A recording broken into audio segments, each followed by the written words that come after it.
This video is about Central Highlands, which is a part of Peninsular Plateau. You can answer questions like what is Central Highlands, what is its features by just watching this short video. If you like the video, please subscribe and click that bell icon so you won't miss future videos like this one. The Central Highlands lies to the north of Narmada River. So, this is Narmada River. It drains the Central Highlands and it lies to its north. This is a zoomed picture of Narmada River. The black ink here is Narmada River. As you can see here, it is written Narmada River. It covers a major part of Malwa Plateau. Why? Doesn't it cover the whole part of Malwa Plateau? I will come to that later.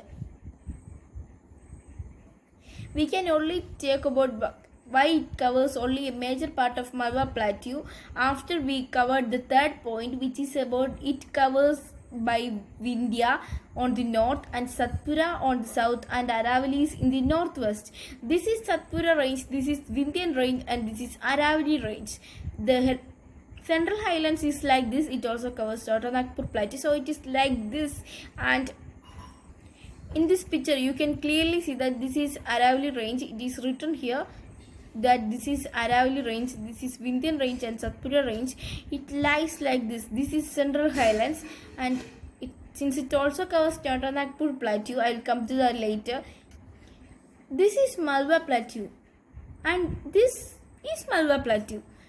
This is why we say that it only covers a major part of Malwa Plateau, not the whole Malwa Plateau.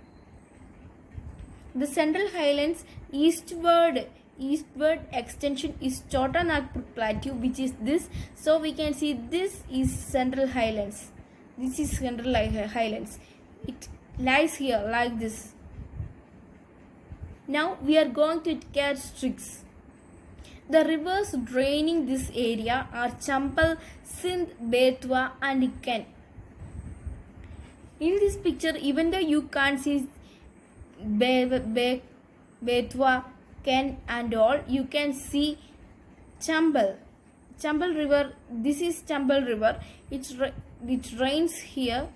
Sorry, this is Chambal River. It rains here, and all the adjoining rivers are here in here. The Central Highlands are wider in the west but narrower in the east. Since we said that it lies here like this, so it is narrower in the east and it is wider in the west. Now you can see why it is wider in the west. Even though I said it before, it is written here, the Chota Nagpur Plateau marks eastward direction. It is drained by Damodar River. So it is said that the eastward direction, which consists of Chota Nagpur Plateau, is drained by Damodar River. This is drained by Damodar. This is all about Central Highlands. I will soon post a video about Deccan Plateau and what is Peninsular Plateau. I will link the note of Peninsular Plateau in the description. You guys can go and read those notes. It is very helpful note. Please go and read it. And the notes of Central Highlands will also be there in the description. Please go and kindly check those notes. That's very informational notes. Please go and check.